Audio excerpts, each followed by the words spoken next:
Baik, nama Caraka Hadi SAK. Jadi Mas Caraka ini sejak SD hingga SMA menempuh pendidikan di Provinsi Lampung, kemudian melanjutkan untuk mengambil gelar SAK atau Sarjana Akuntansi di Universitas Muhammadiyah Yogyakarta.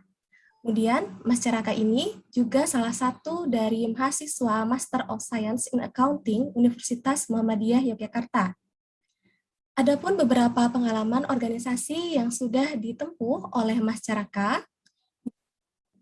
anggota Himpunan Mahasiswa Akuntansi di Fakultas Ekonomi dan Bisnis Universitas Muhammadiyah Yogyakarta pada tahun 2018. Kemudian Mas Caraka ini juga pernah menjadi anggota struktural Himpunan Mahasiswa Akuntansi Fakultas Ekonomi dan Bisnis Universitas Muhammadiyah Yogyakarta pada tahun 2019. Kemudian selain itu juga Mas Caraka pernah mengetuai Fifth International Accounting Week yang diselenggarakan oleh HIMAL di Fakultas Ekonomi dan Bisnis Universitas Muhammadiyah Yogyakarta pada tahun 2019. Dan masih banyak lagi juga beberapa pengalaman lain yang telah ditempuh oleh Mas Caraka. Nah, daripada kita tidak sabar lagi menyambut moderator kita yang luar biasa ini dan juga pemateri kita di siang hari ini, maka langsung saja saya persilahkan kepada Mas Caraka untuk memoderatori diskusi kita di siang hari ini. Kepada Mas Caraka, kami persilahkan. Baik, terima kasih dari Mbak Amalia yang telah memberikan kesempatan kepada saya untuk memoderatori pada diskusi kali ini. Jadi sebelum saya melanjutkan, saya mohon izin untuk cek mic, apakah sudah terdengar? Baik, sudah terdengar dengan jelas, Mas Caraka? Baik, terima kasih Mbak. Sebelumnya, Assalamualaikum warahmatullahi wabarakatuh. Salam sejahtera untuk kita semua. Selamat siang untuk Bapak Sumiana selaku narasumber kali ini, dan selamat siang kepada teman-teman dan para hadirin sekalian yang telah berantusias untuk mengikuti acara pada siang hari ini. Dan saya yakin teman-teman di sini merupakan seorang akademisi-akademisi yang memiliki tujuan yang sangat mulia, yaitu untuk menciptakan suatu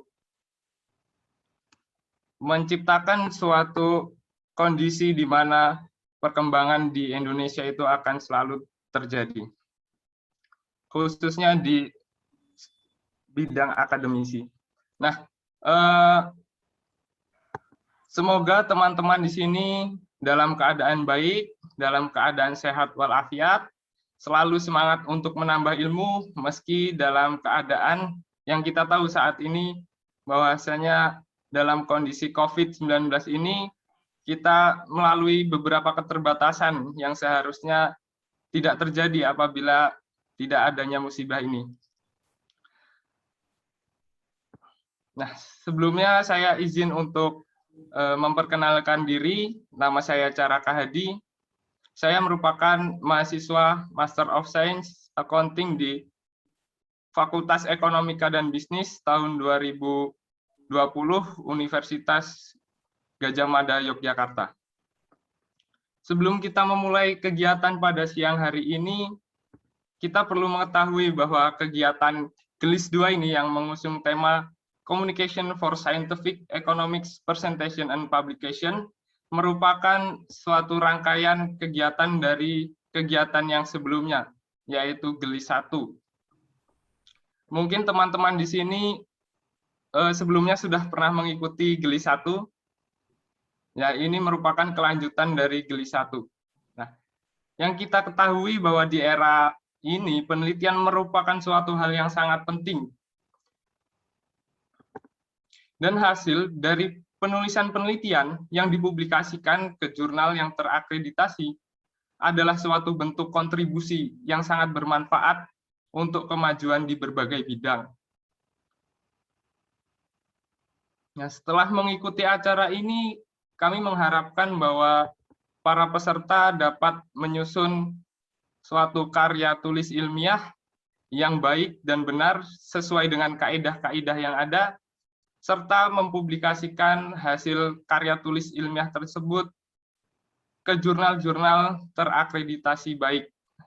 Dan selanjutnya dapat mempresentasikan hasil penelitiannya dengan baik secara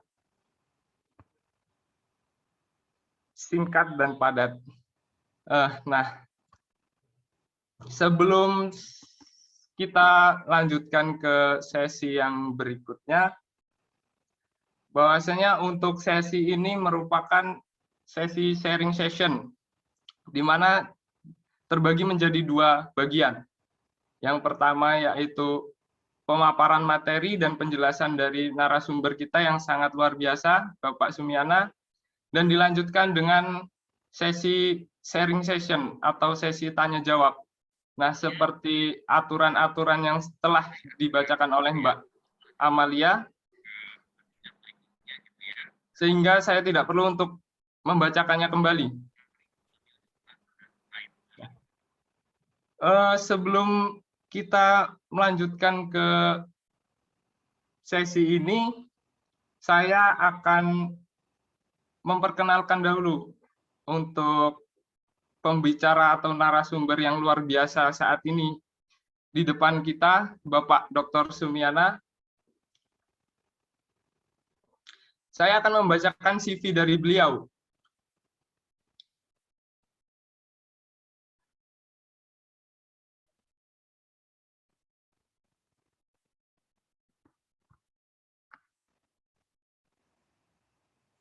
Baik, narasumber kita kali ini merupakan dosen sekaligus peneliti yang sangat kompeten di bidang khususnya di ekonomi dan bisnis.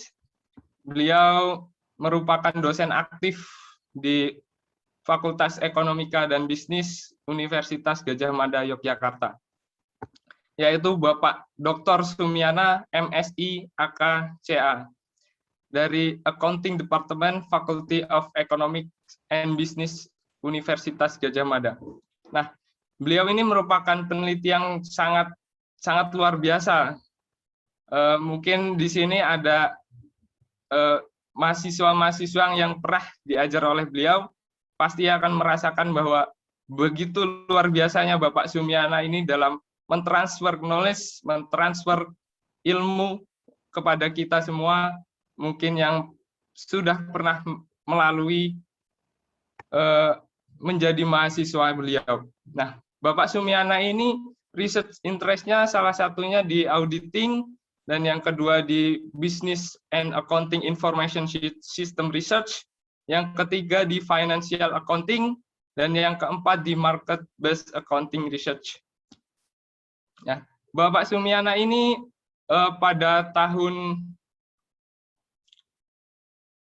Bapak Sumiana ini mendapatkan gelar Dr. Andes Accounting dari Faculty of Economics Universitas Gadjah Mada. Dan selanjutnya Bapak Sumiana ini mendapatkan gelar Magister Sains dari Universitas Gadjah Mada. Dan yang terakhir Bapak Sumiana ini mendapatkan gelar doktor dari Universitas Gadjah Mada. Nah, untuk professional organization membership, Bapak Sumiana ini merupakan membership dari ASEAN Chartered Professional Accountant, dan selanjutnya membership di Indonesian Institute of Accountant, dan selanjutnya membership di Indonesian Economics Association. Jadi seperti yang saya katakan tadi, beliau merupakan peneliti yang sangat luar biasa, dibuktikan dengan hasil research yang dipublikasikan di berbagai jurnal-jurnal internasional terbaik. Nah, pada tahun 2021, penelitian beliau yang berjudul Family Ownership Predisposition to the Related Party Transactions, Audits Influence on a Stock Price Crash, Evidence from Indonesia, yang diterbitkan di Journal of Asian Finance, Economics, and Business. Dan selanjutnya tahun 2021, penelitian beliau yang berjudul Public Sector Performance Auditing in a Political Hegemony, a Case Study of Indonesia. dan diterbitkan di Financial Accountability and Management. Dan penelitian berikutnya yang berjudul Does the Indonesian Banking Architecture Matter Substantively? The Case of Improving Understandability and Comparability yang diterbitkan di Journal of International Studies. Dan masih banyak lagi hasil penelitian-penelitian beliau yang sangat berkontribusi dan diterbitkan di jurnal-jurnal terbaik di dunia. Tanpa berlama-lama lagi, izinkan saya untuk menyapa Bapak Sumiana. Assalamualaikum Bapak Sumiana, apa kabar Pak? Waalaikumsalam warahmatullahi wabarakatuh. Kabar baik, sehat, semuanya sehat. Amin. Alhamdulillah, semoga Bapak dan sekeluarga selalu sehat dan diberikan keberkahan dari Allah Subhanahu wa Ta'ala untuk keluarga Bapak Sumiana. Terima kasih Pak. Jadi di sini kita akan berbicara tentang penelitian lagi nih Pak. Ya. Jadi teman-teman di sini sepertinya sudah tidak sabar ini Pak untuk mendengarkan dan menyerap ilmu dari Bapak. Seperti itu Pak, sepertinya di sini peserta juga sangat antusias Pak, lebih dari 100 partisipan. Ini artinya sangat ditunggu-tunggu pemaparan materi dari Bapak Sumiana. Jadi mungkin langsung saja nggih Pak. Waktu dan tempat saya persilahkan, kurang lebih 50-60 menit ke depan untuk pemaparan materi dan penjelasan dari Bapak Sumiana. Monggo Pak, kami persilahkan Pak. Ya, makasih Caraka. Yang sharing saya atau yang sharing langsung dari panitia Pak. Untuk silakan. Terima kasih. Diberi waktu dan kepercayaan. Yang pertama, mari kita berusaha, karena parameter Indonesia disebut maju itu jika Indonesia sudah mencapai 2.400 artikel di Scopus, berarti boleh Q4, Q3, Q2, dan Q1. Itu mari kita gapai bersama-sama. Tidak mungkin diselesaikan oleh segelintir orang, tapi you semua yang muda-muda ini harus segera berestafet dengan yang tua untuk kita bisa mencapai di sekitar angka 2.200 sampai 2.400 artikel berreputasi nasional. Ini yang membuat kita wajib untuk belajar ini. Terus yang pertama saya menyapa senior saya dulu ini. Mohon Pak Jendri untuk tampil sebentar. Ini guru politik saya, adiknya Pak Luhut Binsar Panjaitan. Ini namanya Pak Jendri Panjaitan juga gitu. Selamat siang Pak Jendri, harus saya sapa. Selamat siang Pak guru saya, Bapak Dr. Sumiana. Ya. Jadi teman-teman semua para peserta. Kita siang ini sangat beruntung diajar oleh seorang sosok yang sangat mumpuni dan sangat motivator untuk mendorong ini semua mahasiswa baik S1, S2, S3 untuk melakukan penulisan artikel ilmiah di jurnal internasional. Jadi kalau dengan Pak Sumiana jangan bicara jurnal nasional, bicaranya harus jurnal internasional dan minimum Q2. Ya begitu. Jadi sangat beruntung teman-teman semua, dan luar biasa saya lihat jumlah peserta hari ini persis 100 Pak nih. Sangat luar biasa peminatnya. Jadi Pak Sumiana selamat. Ya, siap Pak Jendri. Atas kepercayaan semua kaum akademik baik UGM maupun di luar UGM nih yang sangat antusias mendengarkan Bapak. Monggo Bapak, silakan Bapak. Pak Jendri. Ya. Terima kasih Pak. Oke, saya sangat sehati banget dengan Pak Jendri karena sama-sama gagal dalam bercinta, humornya begitu. Itu catatannya begitu. Oke ya, humornya begitu ini untuk biar tidak stres gitu loh itu. Oke. ini kita kita berkehendak untuk artikel itu kemana toh yang terbaik itu. Kita mau beramai-ramai di Sinta itu atau mau beramai-ramai di Scopus gitu. Itu jawabannya tiada yang lain. Bahwa kita harus tetap beramai-ramai di Scopus. Karena apa? Kita itu diukur oleh internasional gitu. Sudah tidak begitu zamani gitu bahasa Jawanya, sudah tidak begitu pada levelnya kalau kita itu diukur oleh nasional gitu. Sekalipun pengukuran nasional itu juga penting banget karena untuk menggebrak tumbuhnya ke internasional gitu. Nah, kalau kita di ukuran internasional yaitu tadi bahwa kita masih harus mengimprove jumlah aja sebesar 22% untuk kita dinyatakan sebagai bangsa yang beradab dalam penelitian. Ini catatan awal saya menyatakan seperti itu. Next. Kemudian kita sendiri sudah keliru. Mengapa ada daring semacam ini? Mengapa menulis artikel kok dilakukan hanya dengan konferensi? Mengapa kok hanya dengan workshop? Itu enggak bisa. Ini sudah salah. Pendekatan Forkomsi sudah salah. Harusnya dengan occupational therapy. Terapi yang betul-betul kalau penulis itu berhadapan dengan mentor, dengan guru, dengan instruktur gitu untuk membangun artikel. Tidak hanya dengan cerita semacam ini, itu enggak boleh. Maka saya harapkan nanti Forkomsi itu mengubah sekalipun members misalkan di accounting management dan ilmu ekonomi itu 136 mahasiswa dokter yang aktif toh dan masternya sekitar 150-an lebih gitu. Jangan dengan model ini karena konsepnya adalah occupational therapy. Terapi dalam kedudukannya dan dalam pekerjaannya menulis itu. Jadi harus pegang keyboard gitu. Tidak boleh kita berpikir mengajari sholat, ya, hanya cerita sholat aja, kan nggak ada. Tapi ya betul-betul cara kayak ini misalkan anaknya istri saya, ya saya geret ke musola, masjid, ayo sholat. Nah kan gitu logikanya namanya occupational itu. Atau secara konsep Islam itu kita harus salafiyah talaki. Betul-betul menjalani gitu. Nanti Sylvia, misalkan dosen dari Jayapura, Cendana, jangan cuma bercerita riset.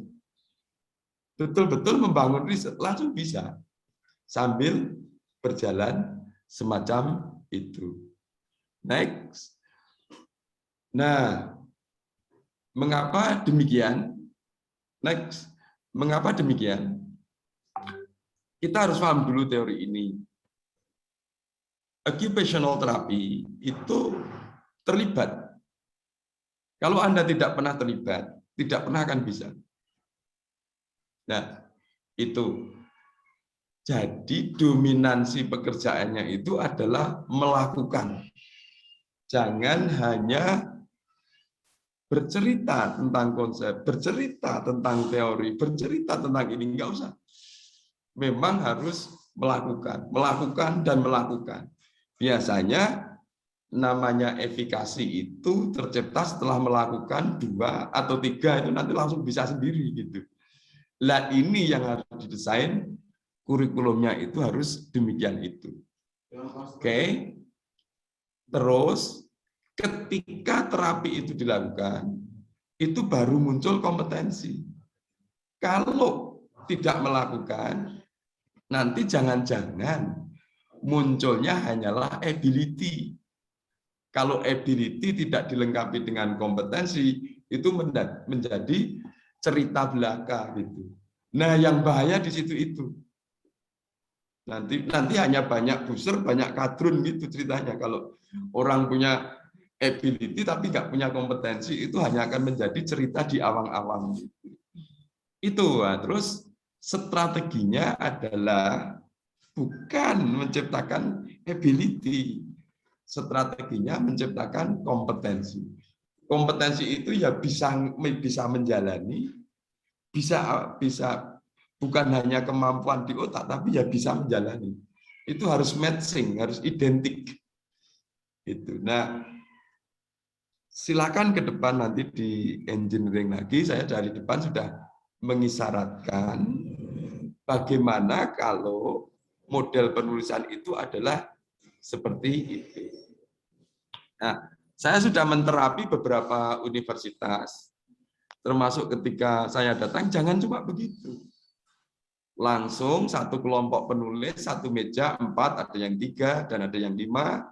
Masing-masing meja harus ada viewer, dan saya keliling terus ngecek paragraf demi paragraf yang biasanya satu departemen accounting di universitas itu antara 12 sampai 16 artikel secara simultan. Sudah ada yang berhasil bisa masuk ke Q4 dan Q3. Itu contoh realnya adalah semacam itu. Jadi membangun benar, duduk meja bunter-bunter dan langsung membangun artikel, mendevelop artikel. Oke, tapi pembelajaran yang seperti ini, yang daring maupun yang model begini ya untuk brainstorming is oke, saya nggak masalah. Oke, next. Nah, yang pertama gitu, penulis itu harus memiliki kumulatif knowledge yang luas dan jangan terbatas kepada logika-logika yang ada di meja kuliah. Contoh hari ini saya tadi juga berdiskusi dengan Pak Jendri tentang penerimaan bukan pajak dari perikanan. Oh iya ya, ternyata itu belum ada di Indonesia. Penerimaan bukan pajaknya baru sebagian besar di Kementerian ESDM dan Kementerian Perhubungan. Yang Kementerian Kehutanan masih kecil banget itu PNBP-nya. Nah, itu yang dimaksud adalah kumulatif knowledge. Harus multidisiplin. Jangan hanya belajar seakan-akan di jurusan akuntansi aja, di jurusan manajemen aja, atau di ilmu ekonomi saja. Tidak ada. Semuanya adalah related. Hidup itu related. Antar satu konsep yang satu dengan konsep yang lainnya. Jadi linearity itu sebetulnya tidak ada. Yang ada itu adalah multidisciplinary. Itu penting banget. Jangan mengabaikan ilmu yang di sisi lain. Next. Terus ini salah satu contoh secara singkat itu. You bisa menguji kumulatif knowledge-mu sendiri sampai di level mana gitu. Misalkan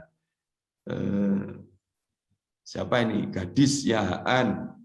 Oh, levelnya di readiness teori 5 dan seterusnya, tapi begitu sampai ke sosial kontrak teori 1.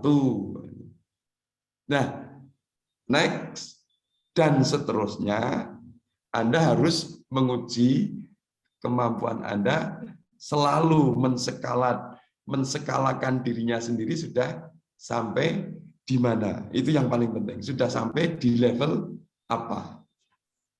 Itu. Dan semuanya kan skalanya ini harus mentok ke 5. Intisari yang diambil harus sampai di level 5. Itu. Kalau level 1 dibuka lagi buku-bukunya, dipentokkan ke level 5. Next. Ini juga masih ada berikutnya sampai berapa? Next. Nah, sampai berikutnya lagi next. Misalkan sampai di situ. Nah, yang penting adalah kumulatif pemahaman teori dan konsep. Karena apa? Kalau memandang suatu problema, kalau kumulatif knowledge-mu itu rendah, nanti you hanya akan membuat juring yang kecil banget di lingkaran itu. hanya 1 derajat atau bahkan 0,5 derajat. Tapi begitu kumulatif knowledge-nya itu tinggi, kita bisa membuat tabir seluruh lingkaran itu dari berbagai juring, dari berbagai track lingkaran itu untuk membaca problema yang ada di dalamnya itu apa. Ini penting banget. Mulai sekarang harus teliti, memelihara, mencatat, kemudian memasukkan ke dalam cognition untuk cumulative knowledge, terutama teori-teori dan konsep. Next. Terus nih, misalkan ini garis lengkung ini adalah saya menggambarkan batas atau cakrawala kumulatif knowledge. Kumulatif knowledge yang you pegang gitu. Ya, misalkan kalau Caraka itu clan teori tahu, Tam tahu gitu. Tapi hidup itu harus naik lagi cakrawalanya. Oh, ada Raset teori, ada recursion teori. Naik lagi sampai ada captive teori, cognitive dissonance teori. Kewajiban kita adalah membuat lingkaran ini menjadi semakin besar. Nah, humor punya humor, bahwa yang garis tegak lurus itu, kalau di scientific itu adalah menuju surga. Jadi orang masuk surga itu karena kumulatif knowledge. Makanya Borobudur, pintu ke barat, itu adalah pintu yang di sisi barat itu artinya adalah menuju surga dari pintu barat, menuju surga dari kumulatif knowledge. Kalau yang pintu selatan itu jelas menuju surga dari religion. Itu. Terus yang jelas di situ pintu Borobudur cuma 4, Pak Jendi, tidak ada yang menuju surga melalui pintu cinta, itu nggak pernah ada, itu aja. Intinya begitu, sebenarnya harus mencatat semua itu kan. Intinya begitu. Mari kita sama-sama menuju surga dengan kumulatif knowledge yang sangat tinggi, yang bisa kita peroleh. Jadi humor nih, sekolah doktor itu adalah jangan diniatkan untuk mencapai gelar, tetapi untuk menuju surga dengan kumulatif knowledge yang tinggi. Ya, gitu. Enak banget hidup nanti kalau semacam itu. Next. Nah, sekarang peran kumulatif knowledge itu adalah untuk menciptakan ini yang disebut dengan novelty itu.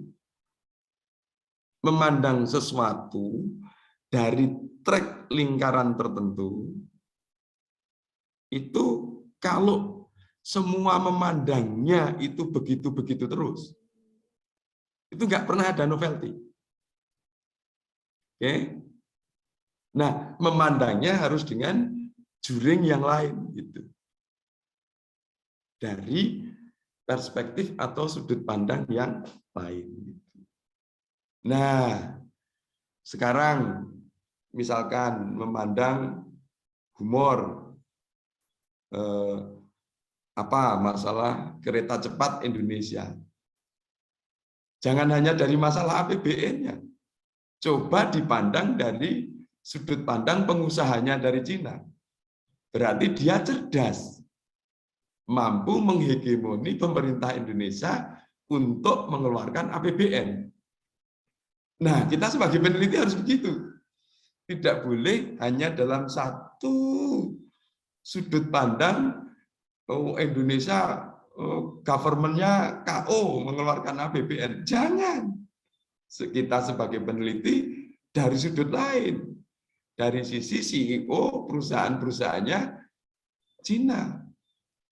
Nah, berarti perusahaan Cina itu mampu mempengaruhi, mampu mempolitiki manajemen CEO negara Indonesia ini untuk mengeluarkan APBN. Nah, itu kecerdasan dia. Nah, hidup Kalau sudah di level ini nanti enak, semua hanya tersenyum terus itu, nggak pernah ada suatu masalah. Itu menciptakan novelty dari juring atau track TRACK loh ya, bukan track TREK loh ya. Dari track mana? Itu penting banget. Next. Nah, di sini kita juga harus sadar kalau menulis ya niatnya memang mengembangkan ilmu itu. Jangan yang atas.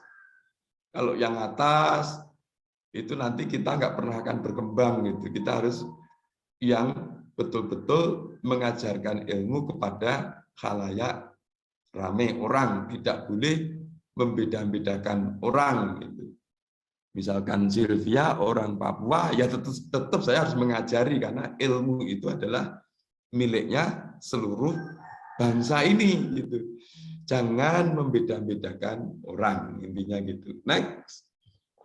Dalam kaitannya dengan riset. Nah, terus kita harus sadar kita di negara Indonesia gitu,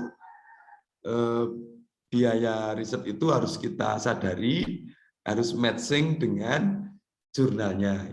Nah, kita harus sadar, termasuk, mohon maaf ini, kita paksa magister sains dan doktor, termasuk kita paksa pasca sarjana UGM, begitu kita menulis, semuanya harus memfasilitasi. Karena apa? Mekanisme semacam ini adalah murah banget di Amerika gitu kan. Di Indonesia mahal banget. Nah, tetapi kita mau tidak mau harus di level ini gitu loh. Untuk menyamakan bangsa kita kepada bangsa internasional. Dan ini saya yakin masih sangat tercapai. Dan Gajah Mada pun juga mesti mau membiayai apabila itu reality. Itu betul-betul realitas yang ada. Itu. Next, ini catatan aja. Terus satu lagi, kalau riset, jangan pernah berperilaku sendirian. Anda akan terjebak kepada seluruh logika yang ada di artikel dan dalam tanda petik kesempitan pemikiranmu. Maka memang harus diskusi.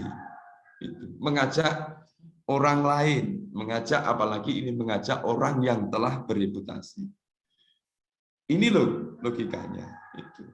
Mengajak orang yang bereputasi di dalam kumulatif knowledge tadi. Itu penting banget. Itu. Tidak harus menulis bersama, di situ tidak harus. Tapi ini begini dan mengarahkan begini, bentuknya seperti ini, itu menjadi hal yang sangat penting dan tidak boleh dilupakan.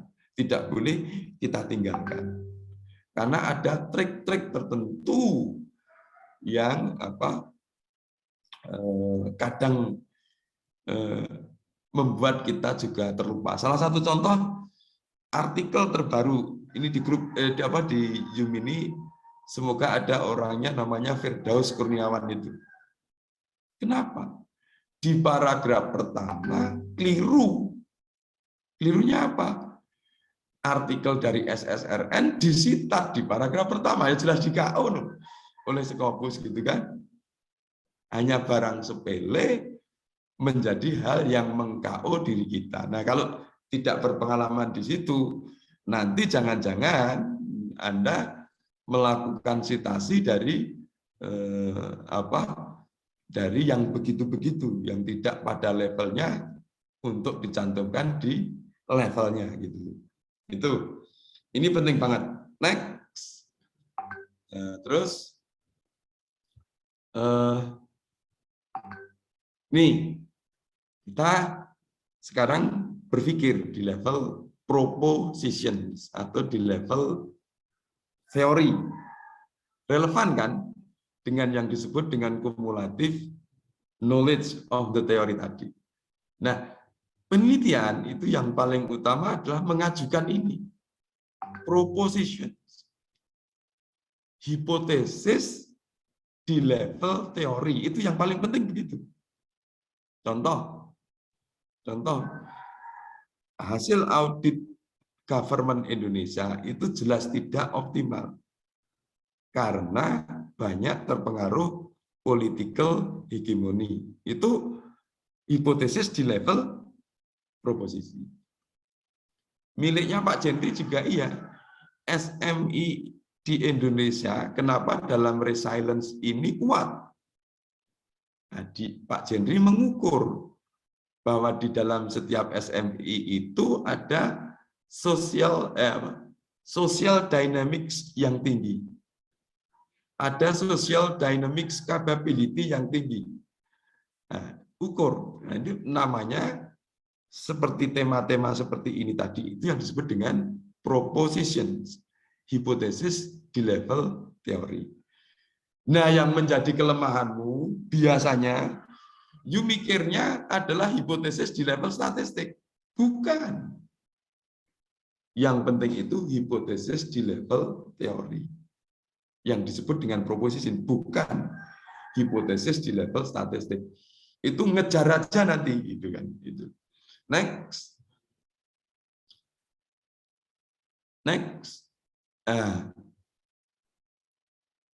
Nah, sekarang membuat pendahuluan.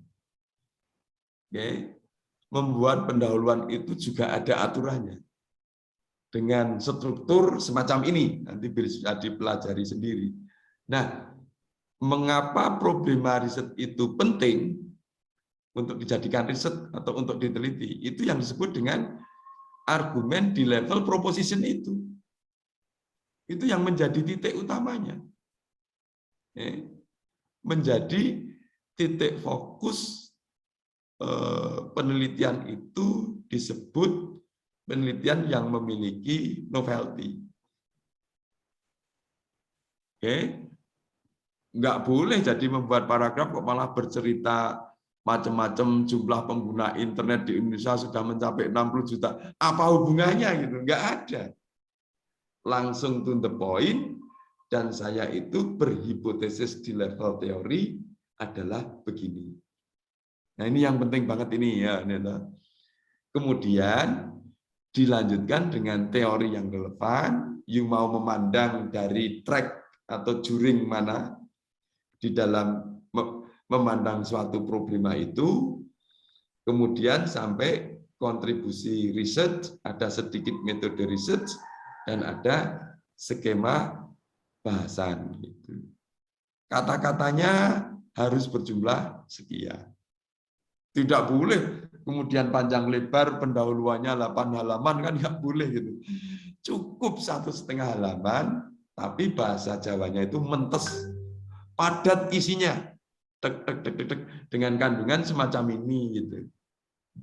Nah, ini yang tidak disadari oleh you semua, membuat sesuatu sering panjang lebar. Enggak boleh.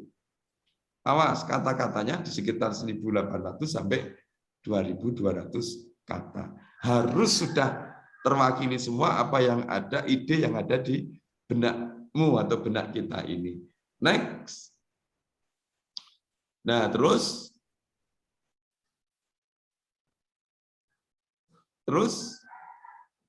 di dalam berikutnya, kalau kita menstrukturkan begini, nah ini dulu, struktur lengkapnya ini seperti ini gitu. Ini mengapa semua. Kalau case ya seperti itu, paragraf pertamanya. Terus kemudian menjawab semuanya why ini semua. Mengapa problema riset ini penting. Nah, terus kalau mau lengkap ya harus ada approach, assumption, dan relevan teori. Tapi biasanya keterbatasan kata, karena kita dibatasi, maka hanya nomor 5, relevan teori. Ya boleh. Nah, kemudian di expected finding, nomor 11, itu dan nomor 12 sudah masuk di pendahuluan. Nah, itu. Next. Nah, kalau yang satunya,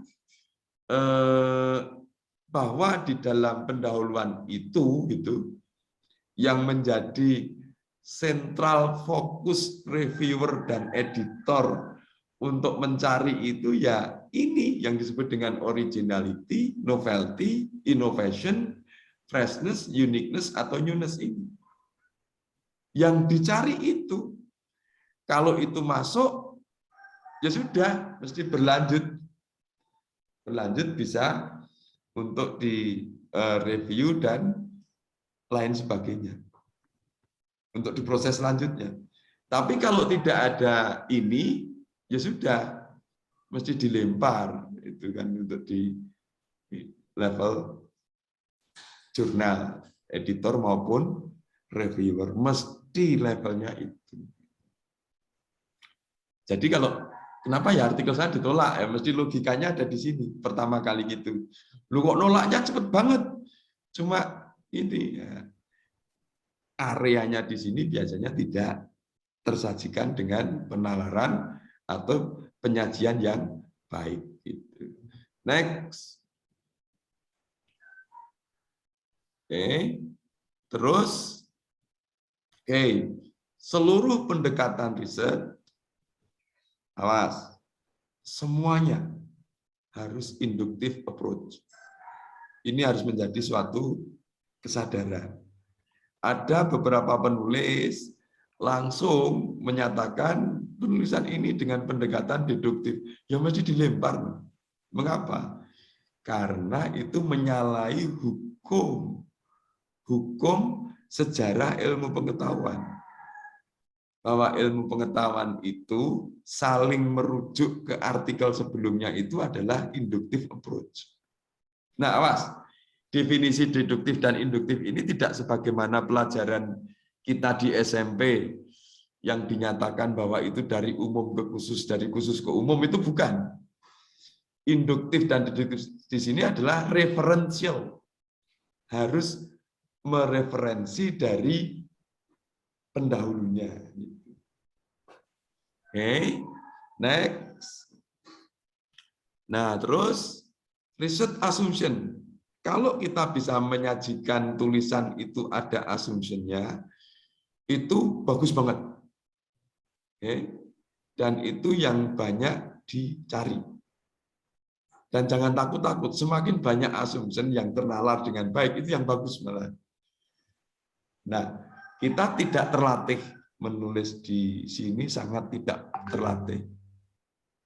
Karena dosen pembimbing itu juga sangat variatif di Indonesia, sainsnya juga sangat variatif, sampai dalam bahasa tata tertib atau rukun urut-urutan kejadian ini banyak ditinggalkan.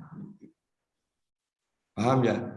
Dalam setiap apapun penelitian, itu yang paling penting adalah menyajikan ini assumption itu. Ini yang akan dicermati untuk penelitian berikutnya juga. Next. Nah, kalau kita menggunakan teori, tidak boleh semata-mata teori itu berdiri sendiri. Nggak boleh. Teori itu harus dikait-kaitkan. Teori ini begini, teori itu begitu. Mengapa begini bisa tertransformasi menjadi begitu? Atau mengapa begini dikaitkan dengan kondisi begitu memproduksi hal yang lain dan lain sebagainya.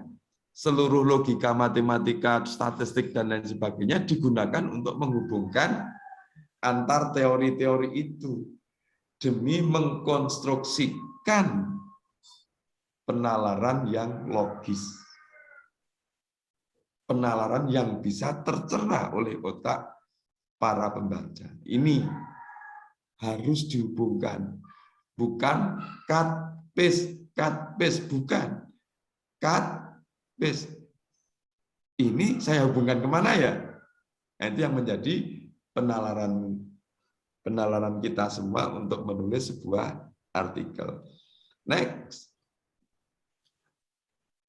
Nah, kalau ada competing teori, jujur saja disajikan. Ada teori begini, kok ada teori yang menentang. Kita harus mencari.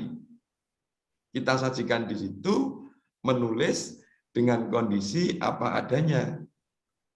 Ini tidak bisa berlaku apabila teori ini berjalan. Nah, ini yang sering terlupa semua. Bahkan kalau direkapitulasi seluruh tesis maupun disertasi doktor di MD itu kadang-kadang hanya model satu arah itu. Kok penting teorinya ditinggalkan. Nah, ini kenapa? Padahal kita harus menyajikan pro dan kontra atas suatu tema yang kita bangun. Next. Terus ini kita jelas di level saya dan saya harapkan di level you semua adalah pertarungannya memang di Q1 dan Q2. Oke. Sekalipun syarat untuk disertasi itu hanya Q3 dan diturunkan ke Q4, termasuk syarat tesis itu Q4 dan diturunkan kembali ke Sinta 2 kan? Itu saya sangat menyayangkan kondisi di Indonesia yang terkait dengan Kementerian Riset dan Teknologi ini malah diturunkan gitu. Harusnya itu dibuat strict. Terus misalkan ini Sylvia gitu. Kuliah doktor di MD, secara kebetulan artikelnya accepted di Q2 4 tahun yang akan datang gitu. Ya sudah. You hanya berhak mengambil ijazah dokter 4 tahun yang akan datang. Harusnya begitu. Kok malah diturunkan gitu menjadi Q4, dan yang lebih lucu lagi standar untuk profesor juga diturunkan gitu. Sudah bagus-bagus di level Q3 diturunkan boleh Q4. Ini Indonesia itu cenderung ini bukan mengejek bangsa loh ya, membuat lembek itu loh. Harusnya tetap di situ biar pertempurannya tinggi gitu. Nah, ini yang membingungkan untuk langkah Indonesia. Bahkan kembali lagi toh, MD yang angkatan 2014 atau 16 ya, boleh cuma proceeding seminar internasional 2 kali. Nggak boleh dong. Artikel ya artikel, seminar ya jangan gitu loh. Ini harus jelas ke depan gitu. Terus nanti humor nih, mahasiswanya stres semua gitu. Jadi rumah sakit Pakem itu akan menjadi laris gitu. Termasuk Sylvia, Amalia akan berlari-lari ke situ semua. Misalkan begitu. Enggak, kalau kita dituntun dengan baik, saya yakin seluruh mahasiswa doktoral maupun master itu sebetulnya mampu gitu. Sangat mampu sebetulnya. Next. Berikutnya lagi, ini Anda banyak terkecoh di bahasa Anda itu. Tulisan harus menggunakan ini, tulisan harus dengan penulis terkenal, dibawa oleh siapa, bermetode eksperimen. Enggak. Seluruh tulisan itu selalu layak untuk dipublish ketika ditulis dengan benar. Nah, yang menjadi permasalahan itu kan benarnya seorang penulis dengan benarnya seorang review itu kadang-kadang konflik. Nah, itu memang harus dijembatani. Maksud saya ini, maksud reviewer bagaimana? Maka kita harus memfasilitasi kepada reviewer itu jangan sangat bertanding pinter-pinteran. Jangan sampai. Itu pengalaman ini Sriwi Darmaneli itu pernah sudah mau dinyatakan publish di Q2, saya suruh revisi, nggak terima, merasa dibodohkan. Malah jadi tempur dengan reviewer toh, ya mesti ditolak gitu. Nah, itu yang menjadi penting adalah memang communication. Bagaimana mengkomunikasikan kandungan artikel itu untuk bisa diterima orang lain. Jadi isu begini itu nggak ada gitu aja. Oke ya, next. Terus jawaban atas itu jelas semua tidak benar. Terus apa yang benar? Next. Itulah novelty. Kerangkanya ini gitu. Kerangka yang harus disajikan itu ya innovation, originality, newness, uniqueness, freshness, atau yang disebut dengan novelty. Novelty, novelty, and novelty. Nggak ada yang lain. Next. Nah, sekarang jadi masalahnya dalam menulis gini. Untuk titik puncak jualnya sebuah artikel itu. Yang pertama itu bisa di pencarian bagi Anda. Ada suatu masalah tertentu itu harus dicari dari mana ini? Harus bahasanya harus ditembak dari sudut pandang mana ini? Itu. Terus mengargumentasikannya dengan baik. Kemudian harus dalam bentuk struktur. Ini. Membuat novelty itu harus dalam rangkaian 3 ini. Yaitu, contoh cinta Caraka kepada Amalia, kita aja paling enak. Itu kan Caraka mesti mencari cinta. Novelty juga. Tidak boleh sama dengan cintanya Pak Jendri dengan Bu Jendri, nggak boleh. Ini mesti ada hal yang spesifik, cintanya Caraka kepada Amalia. Terus mengargumentasikannya kan juga harus baru. Jangan cuma model Caraka aku padamu, itu kan nggak boleh. Bagai rembulan di tanggal 15 kan nggak usah. Harus membahasakan dengan yang baru. Dan harus dibangun dengan struktur yang baru. Nah, itu model kita menjual gagasan tulisan kita itu harus semacam ini. Setidak-tidaknya 2 itu masuk di sini. Tapi kalau bisa 3-3-nya ini, okay. Saya yakin bisa accepted, gitu. Bisa diterima oleh jurnal yang lain. Next. Nah, kembali yang menjadi titik jual itu ya ini tadi nomor 2 ini distrukturkan ke dalam 3 struktur tadi. Pencarian, struktur, dan argumentation. Gitu. Next. Oke. Nah, ini salah satu contoh aja. Presenter bisa diganti ini untuk malam ini. Misalkan cinta Caraka kepada Sylvia gitu, kira-kira gimana ini misalkan. Ini misalkan begitu kan ini. Nah, ya sudah. Kalau artikel lama semuanya membahas teori cinta Luke Boy dan Meristi ini dengan teori Rama dan Sinta. Ya kalau you menulis dengan itu ya nggak ada novelty-nya toh.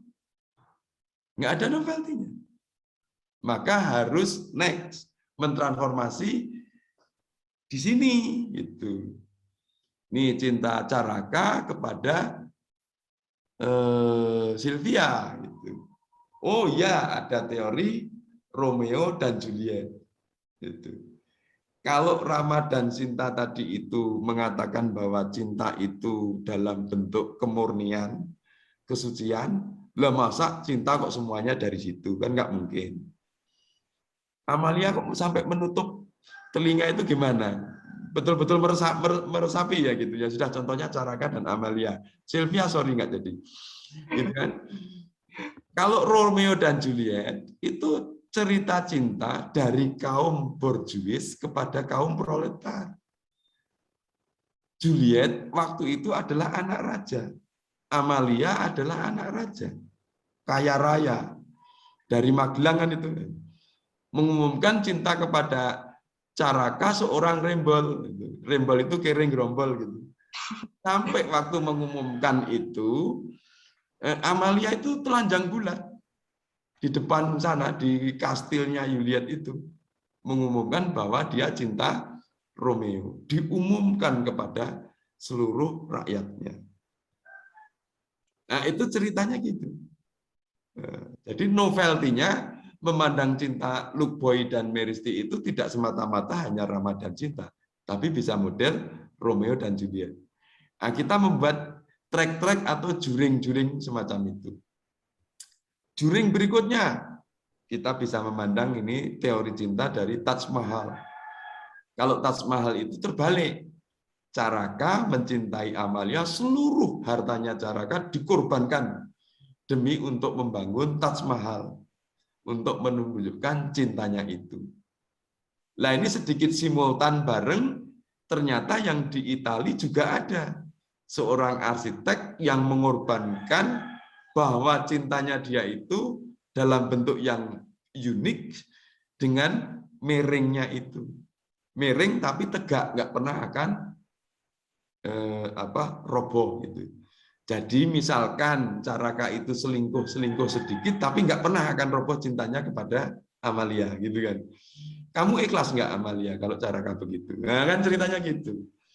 Dan ini Rama dan Sinta yang tadi. Next, sebatas itukah kita berpikir melihat suatu masalah teori? Enggak. Ada lagi dari Iwan Fals. Cinta yang berbasis pada kembang pete. Intinya apa? Saya melarat nggak apa-apa. Saya kere nggak masalah. Tapi cintanya abadi. Maksudnya Iwan Fals gitu. Nah, kalau yang satunya lagi, Santa Hoki, itu teori setangkai bunga padi.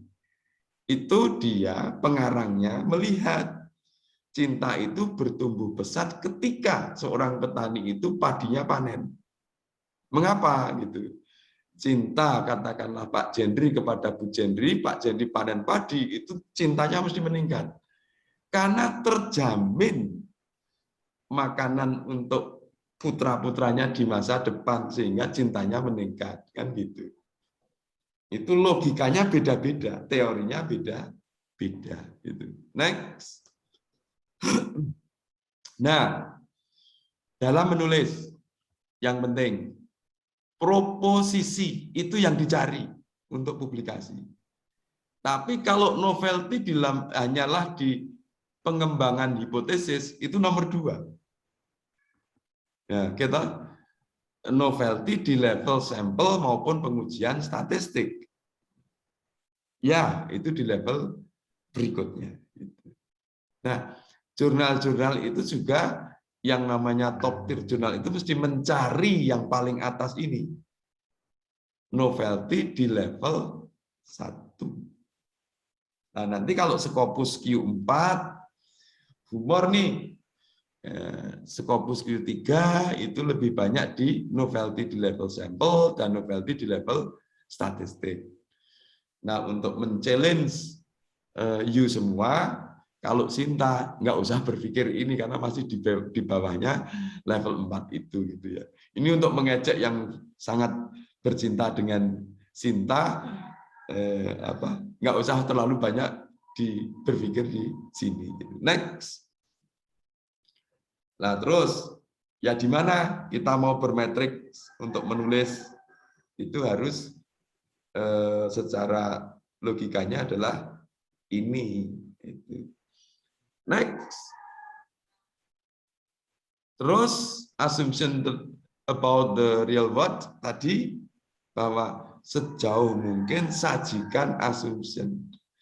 Kalau tidak ada assumption itu sama dengan novelty-nya tadi lemah. Jadi ini satu paket gitu loh. Untuk menyajikan apa yang disebut novelty dengan mengembangkan assumption itu adalah satu paket. Tidak berdiri sendiri gitu. Menjadi ternalar, menjadi satu kesatuan logika yang baik memang jika ada assumption gitu. Next.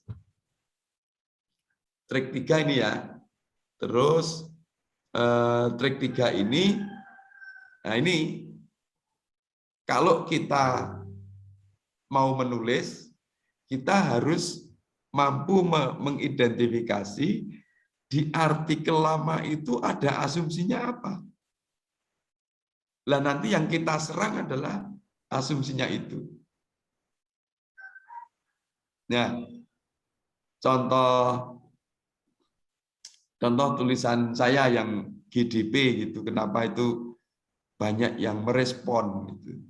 Iya, saya itu cuma mengatakan bahwa Konichi dan Patataukas itu dosen di Amerika mengatakan bahwa sigma laba di seluruh capital market sebuah negara masing-masing kan bisa digunakan untuk memprediksi GDP.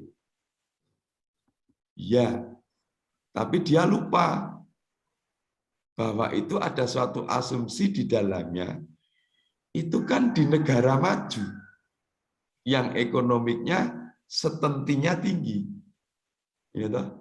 Saya serang logikanya Konichi itu. Kamu keliru. Gitu. Kalau ekonomiknya uncertainty, berarti kan tidak mendeterminasi, toh. Tidak menentukan future GDP. Lah saya buktikan dengan gitu. Regresinya sederhana, tapi penalarannya ada. Gitu. Nah itu yang dimaksud dengan menyerang asumsi. Next. Terus langkah ke-9 itu.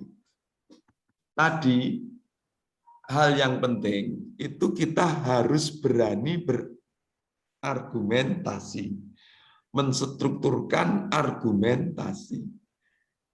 Nah ini logika tulisan seorang mahasiswa yang menulis dalam membangun hipotesis itu cuma begini ini. Nah terus kan nggak ada argumentasinya. Berarti juga tidak ada strukturnya kan. Tadi 3 model struktur tadi. Nah ini contoh yang salah. Seorang penulis itu harus next di depannya. Jadi next. Nah, seorang penulis itu diberi kebebasan untuk berargumentasi sendiri, sebagaimana yang merah ini loh ya. Itu. Jadi kalau tadi menghubungkan Cinta Caraka dan Amalia itu sampai dengan yang terakhir tentang teori setangkai kembang pete dan setangkai bunga padi, nggak boleh, itu masih dihitam. Nah, terus saya, misalkan saya sebagai penulis, harus berani berargumen di sini dengan model yang baru.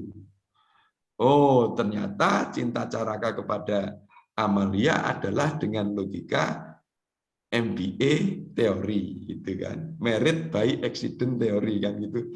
Boleh juga di situ gitu kan. Berargumen sendiri, kita bebas gitu.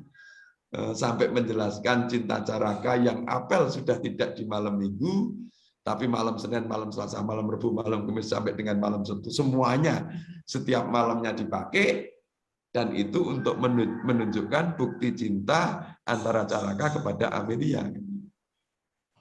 Oke, semacam itu. Ini kebebasan.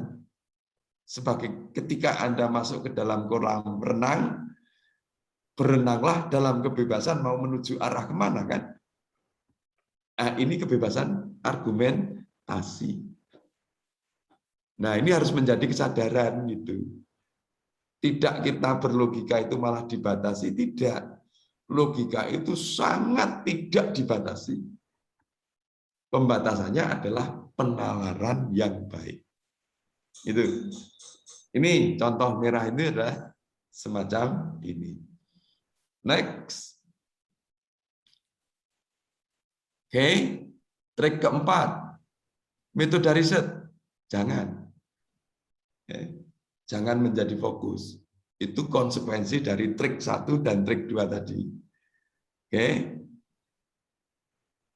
Apapun Anda baca, penelitian dari tahun 1948 sampai sekarang, metode riset itu kan sama saja, regresi, uji beda, gitu kan, diskriminan analisis mulai tahun 68 gitu. Nggak ada yang beda. Semuanya sama. Jadi kalau menulis jangan berpikir secara berat-berat di metode riset. Itu bahkan saya selalu mengatakan itu belakangan. Yang penting konsepnya apa yang kita tulis, novelty-nya apa yang kita tulis. Nah, anak-anak MD semuanya fokus di sini. Mengapa? Karena pelajaran statistiknya menjadi momok. Kemudian sampai mengenai cognition, terus semuanya berkonsentrasi di situ. Di samping itu mata kuliahnya berulang kali kan, hampir dari 11 mata kuliah itu yang 3 kan metode riset, termasuk sampai praktek statistik di lab itu apa? Nah itu yang membuat kacau kan. Oke, next. Ini tetapi harus kalau menyajikan satu metode riset itu memang harus ada sensitivity test, ada robustness test. Itu karena untuk menunjukkan kekuatan analisis kita. Next. Ini tujuannya untuk kekuatan analisis kita. Oke. Terus kalau riset ini yang paling penting ini, yuk dibawa ke forum. Belum tentu kecerdasan saya itu penuh. Kecerdasan ini bisa di Amalia, Pak, mengapa tidak begitu? Kecerdasan yang lain bisa ada di Sylvia, Pak, apa nggak sebaiknya begini? Kecerdasan yang lain ada di Caraka, dan lain sebagainya. Maka jangan model malu-malu ada riset. You membangun riset, risetnya cuma dikip sendiri, terus nggak disuruh membaca orang lain. Mas itu dagelan Basio zaman lama gitu loh. Itu nggak boleh. Ayo dibuka. Yuk kita bahas bareng. Mungkin hanya butuh waktu 30 menit, improvementnya tinggi banget gitu. Itu ciri khas riset yang publishable, itu adalah semacam itu. Oke. Next, langkah 11 ini jelas Anda menjadi begitu. Kalau sendirian ya sudah gitu. Nanti akan menjadi artefak biasanya. Next. Next. Nah, ini salah satu contoh Bedok The Pursuit of You2. Saya buat grup gitu. Kenapa? Biar campur. Lingkaran tadi setiap track itu ada 360 derajat. Kalau campur orang banyak kan 360 derajat itu tercapai. Itu yang dimaksud dengan grup, dan saya sangat mendukung Fauzan yang ada di UNAN membuat association Bedok di sana. Nanti Nelly di Bengkulu membuat association di sana. Sylvia ada di situ. Sylvia yang dari apa? UI siapa? Hilda, adiknya Denny Siregar itu apa? Hilda Siregar itu juga membuat Bedok di UI. Itu kan semuanya oke. Semuanya oke. Ayo dibangun. Nanti kita bisa pertukaran orang-orangnya kan. Teori belum tentu otak kita penuh kan, nggak bisa. Nanti semacam ini boleh dengan nama yang lain juga boleh. Misalkan grup Hilda Bedok banget Q2 boleh kan gitu. Mana ini Hilda? Muncul nggak ini? Oke, next. Ada, Pak. Oh iya. Langsung bangun saya. Oh, saya kira kamu masih tidur gitu kan. Oke. Nah, yang penting kita buat ini, ayo knowledge management sharing secara nasional ini gimana? Saya harus menentukan semacam itu gitu. Jadi negara yang namanya Estonia itu punya knowledge management sharing untuk rakyatnya bagi yang riset-riset. Sehingga dia bisa mengimprove seluruh rakyatnya itu untuk publikasi gitu di Estonia gitu. Itu sebetulnya nyontoh Polandia gitu. Dicontoh Oh, modelnya begitu. Nah, kalau orang itu nanti ada knowledge management sharing, self-efikasi diri itu mesti naik. Nah, di Indonesia itu self-efikasi dirinya rendah. Gitu. Karena menjadi tidak yakin. Gitu. Nah, ini saya yang kenapa dosen Malaysia itu bisa membaca artikel ini, saya besok malah diminta Malaysia untuk ini dari Universitas Sarawak sama universitas apa. Ini maksudnya apa? Wujud prakteknya apa gitu. Ya seperti SSRN tertutup untuk seluruh warga. Yang dibaca bareng gitu. Nah nanti di kompartemen-kompartemen mestinya. Kompartemen teknik, kompartemen SMI, kompartemen apa itu pajak-pajak sektor publik gitu kan. Biar saling dibaca oleh seluruh Indonesia yang terlibat di bidangnya masing-masing nanti menjadi bagus itu. Dan kalau itu sudah ada komentar sekian orang, orang itu baru boleh keluar dari KMS Knowledge Management Sharing itu untuk dipublikasi di jurnal gitu. Wah, ini kalau Indonesia tercapai ini bagus banget ke depan. Itu next. Nah, semoga ada ini nanti besok di Indonesia. Oke. Nah, di dalam dashboard ini ya kewajiban kita paling tidak seperti ini. Itu ya harus jangan bersindroma uji klinis. Kita harus berbhinneka tunggal ika tanhana dharma mangarwa, artinya berbeda-beda tapi kita boleh berpendapat untuk dharma mangarwa, untuk demi kebaikan loh ya. Sebetulnya Bhinneka Tunggal Ika itu tidak boleh kita berargumen kalau untuk keburukan itu nggak boleh. Berargumen itu mesti tan itu tidak, hana itu ada, dharma itu baik, mangarwa itu selalu menuju itu. Jadi kalau berargumen nomor nih semuanya itu Kodron, Denny, kakaknya Hilda Siregar, Denny Siregar, adik Armando, jangan, semuanya harus menuju kepada perbaikan. Umur-umurnya gitu. Terus kita juga menjalani sosial kontrak. Kalau sudah masuk di asosiasi itu, harus oke gitu. Kita harus betul-betul terlibat dan kontribusi. Next. Terus ini di Indonesia masih lemah, ini kita lewati aja. Caraka sudah mengkode waktu. Selamat, terima kasih. Selamat menikmati resesi ekonomi. Maksud saya menutup dengan ini, kalau ada itu, praktekkan logika tadi. Jangan Anda percaya kepada resesi ekonomi, gitu kan.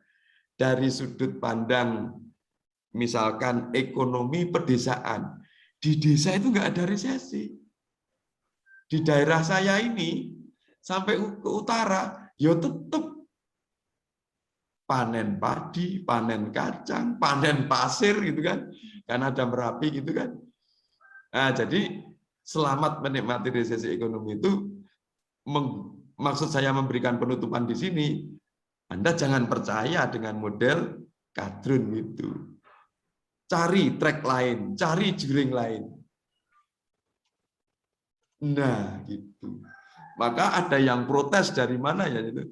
Pak, masa menutupnya sarkastik itu? Nah, saya bilang, you mesti nggak mendengarkan ceramah saya di LIPI, kenapa saya menutup dengan itu? Gitu. Karena di slide terakhir ini adalah untuk menguji keberterimaan Anda, you semua. Tidak boleh kita hanya menerima gini aja. Oke, selamat menikmati resesi kecantikan Sylvia. Ya jangan gitu dong. Bagi orang Papua semuanya memandang Sylvia itu cantik itu kan gitu. Humornya kan selalu begitu, dari sudut pandang mana gitu. Oke, semoga menarik. Awas, challenge saya MD, jangan terjebak, gelis dihentikan, buat kelas forum formal ke depan atau informal, cukup dengan kopi dan lain sebagainya, berputar bareng, menulis bareng. Dimentori siapapun, bisa mengundang dari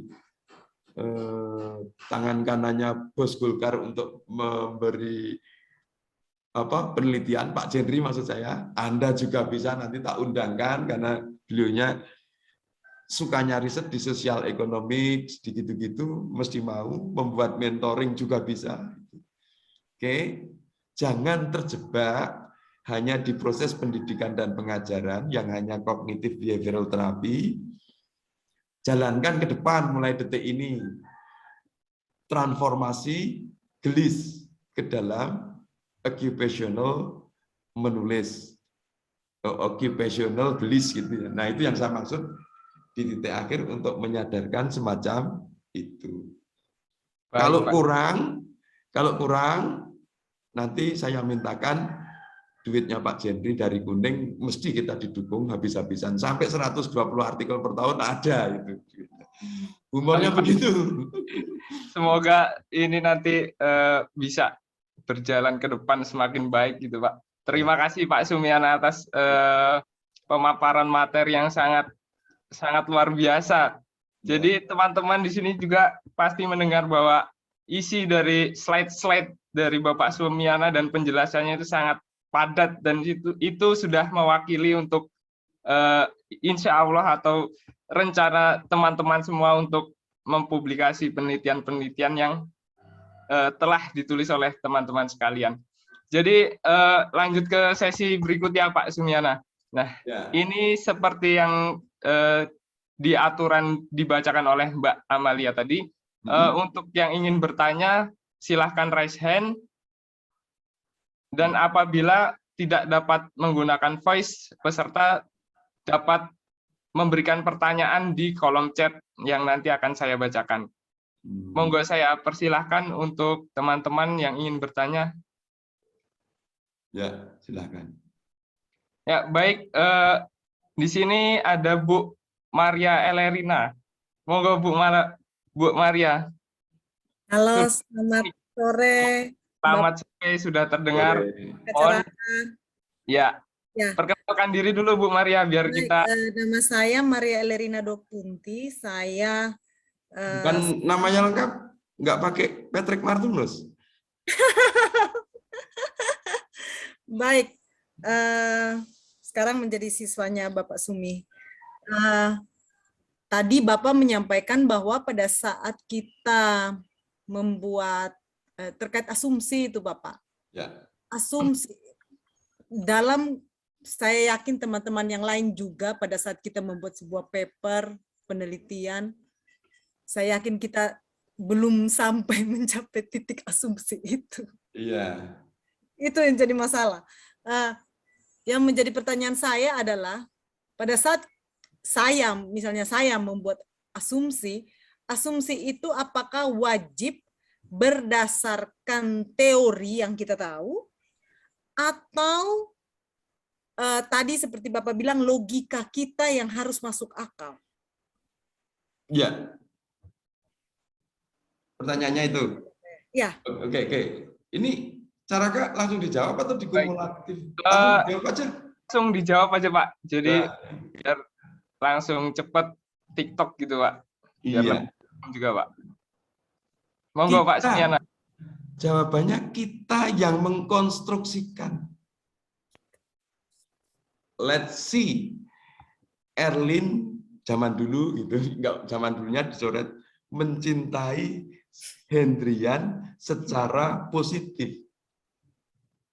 Misalkan kan gitu, hipotesis proposisinya gitu. Apalagi di dalam hipotesis ini sudah terkandung 5 teori tadi. Ya. Ramadan Sinta, Romeo dan Juliet dengan Taj Mahal. Nah, tapi kan di situ mesti ada hubungan yang tidak terjelaskan. Itu. Misalkan di situ asumsinya Hendrian kaya dan Erlin kaya, gitu kan. Sudah. Berarti kita mengkonstruksikan bahwa asumsi di dalam hubungan Erlin dan Hendrian itu adalah ekonomi kecukupan. Nah, itu kita yang mengkonstruksikan. Kita yang mengkonstruksikan. Ya. Ya. Sekalipun Rama dan Sinta sendiri juga sudah membawa asumsi kan? Ya. Romeo dan Juliet juga sudah membawa asumsi. Ya. Oke. Terus Menara Pisa juga sudah membawa asumsi. Ya. Taj Mahal juga membawa asumsi. Tetapi di situ yang namanya lisensia puitika, kebebasan kita untuk merangkum atau membuat asumsi itu adalah milik kita. Nah ini tapi berat memang, karena harus mencermati seluruh asosiasi itu, yang semuanya serempak harus ada. Berarti secara kasar kita harus mengatakan bahwa kita harus tahu semua teori yang dipakai dalam yang sebuah dipakai tesis. dalam penelitian. Ya. Yes, correct. You correct, benar. Memang harus begitu. Itu yang berat. Mungkin karena itu jadi saya rasa saya punya penelitian dengan teman-teman yang lain, kami belum mencapai itu titik itu, Bapak. Enggak berat. Di dunia ini barang yang tampak, disertasi dan tesis itu kan barang yang tampak. Ya. Itu enggak berat. Di dunia itu yang berat mesti barang yang tidak tampak. Ya. Cinta itu jelas itu berat malah gitu ya. Paham ya? Siap. Oke. Bisa. Logik. Confirm? Confirm. Oke, thank you. Thank you. Yep. Terima kasih atas pertanyaannya Mbak Maria, sangat menarik sekali ya, bahwasanya kita itu diberikan kebebasan untuk menyusun suatu konstruksi, tapi dengan catatan bahwa kita harus memahami setiap teori-teori yang menjadi dasar untuk pengembangan suatu konstruksi tersebut. Ya. Nah, mungkin selanjutnya ada yang ingin bertanya, mungkin bisa raise hand.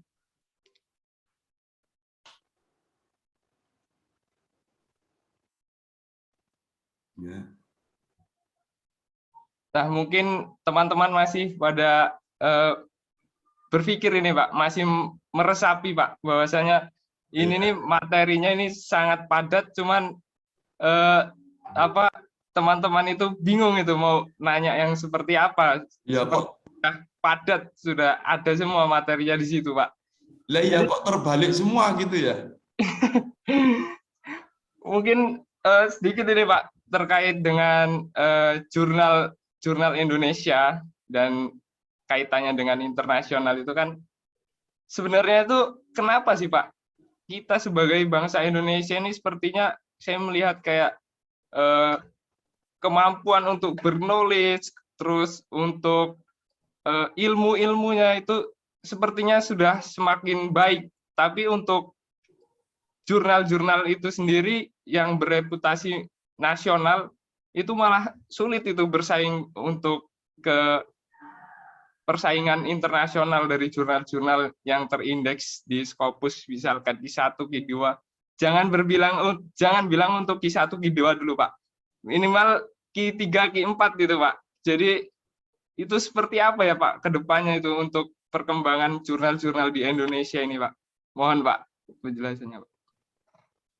Yang satu ini mohon maaf loh untuk Pak Jendi, bahwa memang satu, manajemen jurnal di Indonesia itu masih dianggap satu kegiatan sosial gitu loh. Ini menyakitkan banget. Padahal itu adalah industri gitu loh. Industri jurnal gitu. Cara pandang kita harus semacam itu. Kalau cara pandang kita itu masih model ini tugas sambilannya PNS XYZ untuk membangun itu, ya sudah, sejak besok nggak pernah akan jadi lagi.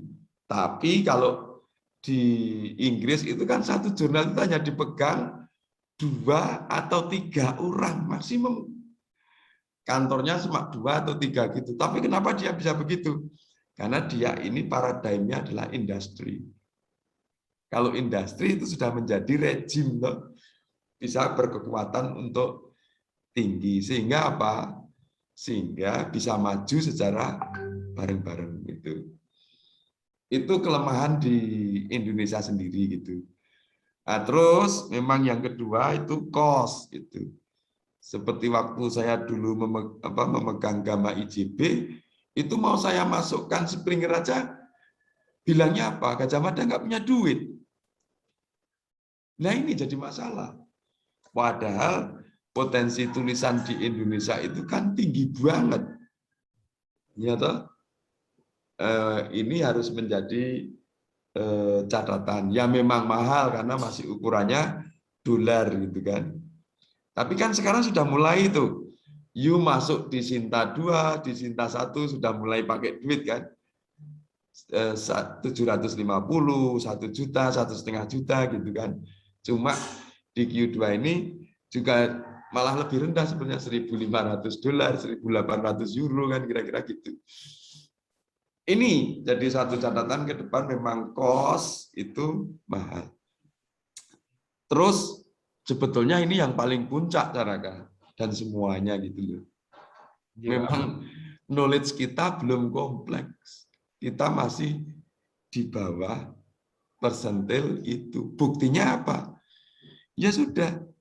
Wong kita itu target yang berkualitas itu adalah 1.800 sampai 1.200 kan nggak tercapai. Berarti knowledge itu masih belum terdistribusi dengan baik secara nasional. Nanti kalau knowledge itu terdistribusi baik dari ujung Sabang sampai Merauke ini menjadi sama knowledge kita. Orang itu paham tentang konsep ini, paham tentang konsep itu, paham semuanya. Saya yakin artikel itu nggak lama lagi naik. Syukur-syukur nanti ada gebrakan yang sangat tinggi sekali, misalkan seperti KMS secara nasional. Itu. Sementara saya KMS nasional kan cuma Trunojoyo, Tanjung Pura, kemudian Universitas Lampung, kemudian Trilogi, dan itu kan baru 5 universitas gitu. Kalau itu digabung secara nasional dan saling keterbukaan risetnya itu ada, semuanya bisa mengkritik untuk menambahi, saya yakin itu akan terjadi akselerasi yang sangat cepat banget di Indonesia. Baik, terima kasih Pak Sumiara. Mudah-mudahan kita semua di sini bisa menjadi fondasi untuk artikel Indonesia, jurnal-jurnal Indonesia itu untuk maju dan mampu bersaing di internasional. Terima kasih Pak Sumi. Nah, mungkin di sini ada yang ingin bertanya lagi sepertinya Pak Sumi. Monggo Mas Fahrul Indra. Monggo Mas, mic-nya dihidupkan. Silakan perkenalkan diri dan sampaikan pertanyaan kepada narasumber kita. Baik, terima kasih Mas Caraka. Selamat siang Pak, saya Fahrul Indra Pak dari mahasiswa Magister Sains jurusan Ilmu Ekonomi Pak.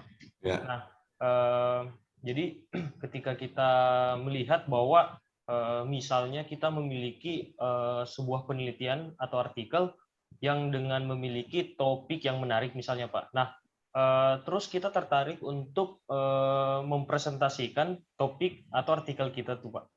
Nah, cuman kan kita merasa bahwa terkadang, wah, saya nggak punya relasi, saya nggak punya kenalan. Nah itu untuk dan kita punya pemikiran untuk presentasinya itu kalau bisa ya go internasional gitu Pak. Nah mungkin beberapa tips sederhana mungkin Pak, seperti itu Pak. Makasih Pak Anggi. Oh iya, itu tadi yang trik langkah 9-10 tadi. Bagus di diri kita, memandang sesuatu kita anggap bagus di diri kita, itu di orang lain belum tentu loh ya, itu masih sangat keropos banget, itu bisa terjadi. Jadi tadi kan jangan sampai sindroma tes klinis, itu suruh baca yang lain, misalkan miliknya Fahrul, suruh Caraka membaca, jangan-jangan ada yang kurang, suruh Sylvia membaca, suruh Amalia membaca, suruh Aisyah, Afrida, dan lain sebagainya membaca. Nah, budaya ini di Indonesia masih lemah. Tetapi kapan kalau nggak mulai kita bangkitkan, maka harus saling membaca kepada artikelnya orang lain itu menjadi penting. Dan kita jangan merasa inferior. Sama kok, manusia itu mesti sama bodohnya kok. Itu. Hanya yang dengan komunikasi yang baik, dengan saling menghargai orang lain gitu. Tulisannya Fahrul pun bisa saya baca. Mungkin menyisihkan waktu 20-30 menit ketemu yang salah di sini kan bisa. Itu yang saya maksud juga kita membangun asosiasi yang disebut dengan peduker itu. Biar saling membaca, saling berkontribusi, kemudian proses untuk membangun perfect-nya sebuah artikel itu menjadi lebih cepat. Itu Farul. Ya, Pak. Saya yakin IE itu kalau membangun asosiasi itu juga mesti sangat bisa sekali untuk mencapai itu. Amin, Pak. Ya, Oh, itu. baik, Pak. Nah, tapi Pak, ketika setelah selesai kita sudah cross check kemana-mana ke teman-teman itu maksudnya apa ya? Kita udah ingin mengajukan misalnya Pak ke beberapa lembaga gitu. Itu nggak apa-apa seperti itu Pak langsung. Enggak apa-apa. Tadi loh, libatkan orang yang memiliki kumulatif knowledge yang lebih tinggi ketika ingin membaca sesuatu yang harus untuk menjadi publikasi itu. Gitu. Knowledge orang kan beda-beda. Semuanya distintif, beda-beda. Nggak mungkin akan seragam gitu. Entah? Misalkan tadi, Caraka mencintai Amalia tadi. Fahrul kan bilang, itu biasa saja. Humor nih, saya memandang Caraka mencintai Amalia. Saya langsung tanya sama Caraka, ini dukun mana kok bisa sampai memperet Amalia? Kan itu kan beda kan? Beda paradigm gitu kan. Itu yang paling penting ya. Paham ya? Jadi di dalam writing a papers itu tadi kumulatif knowledge yang lebih tinggi itu dari mana? Itu yang menjadi apa? Menjadi catatan dan itu dimiliki dengan yang lain. Contoh artikel politik kirim aja ke Pak Jendri ini tadi, mesti ada komentarnya. Karena dia seluk-beluknya setiap hari pegang politik terus, gitu kan. Sampai lupa humor nih juga sedikit mengejek Pak Jendri. Sampai humor, cinta pun sampai lupa karena politik. Kan itu jadi hafal betul. Orang itu memiliki kompetensi diri yang berbeda-beda, distintif. Oke. Gitu, Farul. Caranya harus begitu. Makasih banyak Pak atas insight-nya. Sangat jelas ya Mas Fahrul ya. Ya, sangat-sangat. Terima kasih Mas. Saling sharing, tentunya untuk sharing knowledge itu ke knowledge yang sesuai gitu Mas. Ya.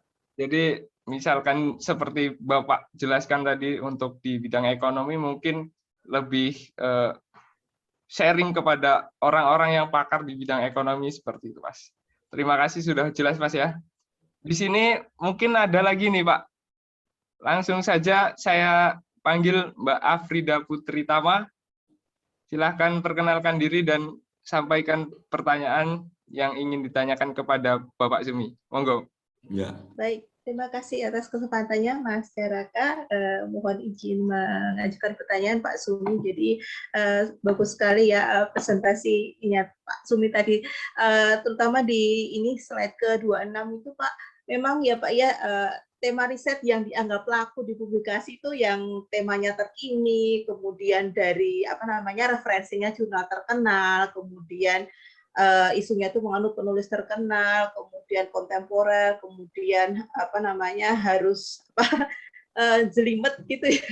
Yeah. State of the art-nya harus rumit, kemudian dianggap juga harus metodenya eksperimen seperti itu. Nah, kami jadi ketika mau istilahnya apa ya, awang-awangan dulu gitu loh Pak. Mau jadi awang dulu. Wah, saya jadi kayaknya yang mau saya buat ini kayaknya terlalu sederhana, nggak worth it seperti itu. Bahkan kemarin pengalaman saya sendiri ketika mau bikin proposal disertasi untuk mendaftar di program dokter itu, saya ganti topik beberapa kali Bapak, karena saya merasa ragu sendiri gitu loh, apakah ini cukup menarik untuk dibuat gitu Pak. Apakah mungkin Bapak punya saran gitu ya untuk biar tahu sebenarnya mana sih yang penting gitu loh. Karena kadang-kadang merasa inferior tuh, bener Pak. Karena keterbatasan saya seperti itu. Terima kasih Pak Sumi. Tapi orientasinya di manajerial atau di diri ya, maksud mudah, Frida? Afrida, orientasimu di manajemen riset atau yang kamu tanyakan? Ya, saya sudah berusaha banyak baca artikel, kemudian ikut juga membantu peneliti yang lebih senior, maksudnya biar bisa mendapatkan tambahan insight gitu ya Pak, tetapi ternyata belum seperti harapan saya gitu, maksudnya masih banyak teori yang tadi Bapak sampaikan tadi, teori banyak sekali, itu saya taunya baru sedikit gitu loh Pak. Gimana biar saya nanti mungkin wawasannya bisa bertambah dengan cepat begitu, kemudian jadi saya sudah melakukan, sepertinya saya merasa sudah melakukan best effort gitu loh Pak, tapi kok saya merasa belum merasa cukup pede untuk membuat proposal penelitian ataupun publikasi yang wah gitu loh Pak, yang bagus gitu loh. Itu Bapak. Nah ya itu yang saya maksud juga, orientasinya tim. Menulis jangan sendirian. Karena itu akan membuat negatif affectivity yang tinggi kan. Nah, kalau itu memang dibuat yang baik, you dengan tim, temanmu kan bisa memiliki courage yang tinggi gitu kan. Itu perannya teman gitu. Ini satu hal yang harus diperhatikan. Terus satu lagi, di Indonesia itu juga ada model yang salah dalam penilaian artikel ini. Kalau you di Amerika di beberapa universitas, misalkan Afrida, Caraka, Sumiana gitu. Poinnya kan dihitung satu. Nah di Indonesia ini dihitung menjadi 60%, 40%, sekian persen itu kan. Ini lucu lagi gitu. Nah, itu membuat model pertumbuhan riset di Indonesia itu menjadi begitu dan menjadi bentrokan antar kepentingan orang itu. Kalau individualnya itu memang harus didorong gitu. Harus didorong. Nah, dosen, you juga dosen nanti, memang harus memberikan fasilitas untuk dosen yang baik loh ya, memberikan, mendidik atau mengarahkan untuk mahasiswa itu memiliki keyakinan, belief untuk publikasi. Di Indonesia tidak berlaku ini. Di Malaysia sedikit berlaku untuk menambahkan atau menguatkan keyakinan mahasiswa yang terbimbing di dalam proses sampai dengan publikasi itu kan. Itu masalah di Indonesia ini, sekalipun universitas yang bergerak di pendidikan pun kalau anak bimbingannya terjungkal itu masih senang ya orang Indonesia itu. Loh kok masih begini toh? Itu harusnya tidak boleh. Begitu anak bimbingannya itu sukses, kita itu malah justru baru senang kan gitu. Ini masalah budaya di Indonesia juga harus jelas. Jangan-jangan humor nih, Frida sendiri jadi dosen juga tidak bertindak begitu. Nah kan, ini masalah yang namanya membimbing sampai direction, sampai meningkatkan belief, meningkatkan attitude di dalam proses publikasi ini. Ini harus penting. Termasuk saya mengkritik dosen-dosen yang lain yang membimbing itu tanda tangan, jebret, sudah dicek tebalnya sekian, tanda tangan, jebret, lulus. Enggak bisa begitu. Saya selalu mengecek itu, jangan sampai terjadi semacam itu. Paham ya? Baik Bapak, terima kasih sekali. Mudah-mudahan Ya, bisa dan saya mulai janji. dari diri sendiri. Iya, janji untuk menjadi Mudah-mudahan. orang setidak-tidaknya seperti Sumiana gitu loh. Dalam mensikapi Wah orang. sulit Pak, wah panjenengan terlalu perfect ya. Oh, iya, enggak. Matur suwun Pak Sumiana, nggih. Matur nuwun masyarakat. Sudah terjawab nggih, Mbak Afrida? Terima kasih Mbak Afrida. Jadi ya memang lagi-lagi tentang sharing ya Pak ya. Sangat penting sharing itu Pak ya. Jadi ini ada satu pertanyaan lagi nih Pak di kolom chat. Nah, mungkin saya akan bacakan langsung. Ini dari Mbak Intan Aisyah. Nah, Mbak Intan ini bertanya, Bapak, apakah novelty paling utama itu di level preposisi? Dan ada tidak, Pak, cara untuk mendapatkan novelty tersebut secara lebih mudah seperti itu, Pak? Ada itu jam terbang yang disebut dengan kumulatif knowledge tadi. Proposition itu muncul kan kalau kumulatif knowledge meningkat.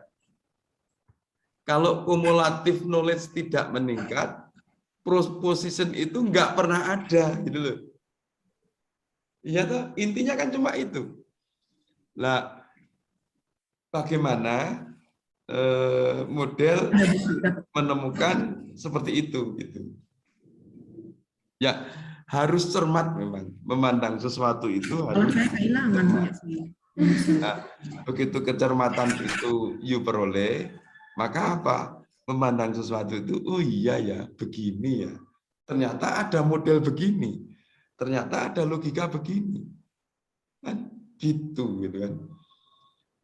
Cara model itu. Kalau metodenya banyak, saya sendiri kalau lama tidak ngangkring di kendrungan pinggir jalan itu, saya juga tidak pernah punya ide baru. Saya mendengarkan mengapa orang-orang desa itu bingung. Sekarang kok beli harga ini kok uang saya dulu 1.000 itu bisa menjadi 1 meter tanah, kok sekarang menjadi tempe goreng satu aja nggak bisa. Dia punya logika sendiri. Nah, saya kadang-kadang membawa rekaman-rekaman gitu itu sampai di rumah saya pelajari untuk menemukan namanya novelty itu. Saya menerima itu semuanya gitu. Itu sampai mengamati humor nih, ada juga mengamati di kota Lima Peru itu, saya sampai mengamati duduk di pinggir pantai. Ternyata dansa di sana boleh pegang pantat kok. Duh, saya amati terus gitu. Kenapa kok begitu? Kalau you dansa di sini pegang pantat ditampar ya kan? Kan itu salah satu contohnya. Beda. Di setiap dunia itu memiliki sudut pandang dan memiliki pemikiran yang berbeda-beda. Itu yang indah di dunia itu. Gitu pertanyaan tertulis. Baik, terima kasih Pak Sumiana. Ya.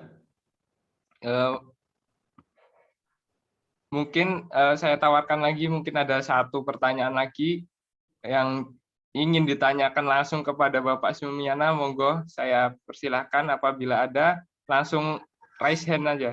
Nanti saya persilahkan. Monggo kalau masih ada. Baik, di sini ada salah satu peserta yaitu Bu Fitri. Monggo Bu Fitri, apa yang ingin ditanyakan kepada Bapak Sumiana, monggo langsung ditanyakan kepada Bapak Sumiana. Waktu saya persilahkan Bu Fitri.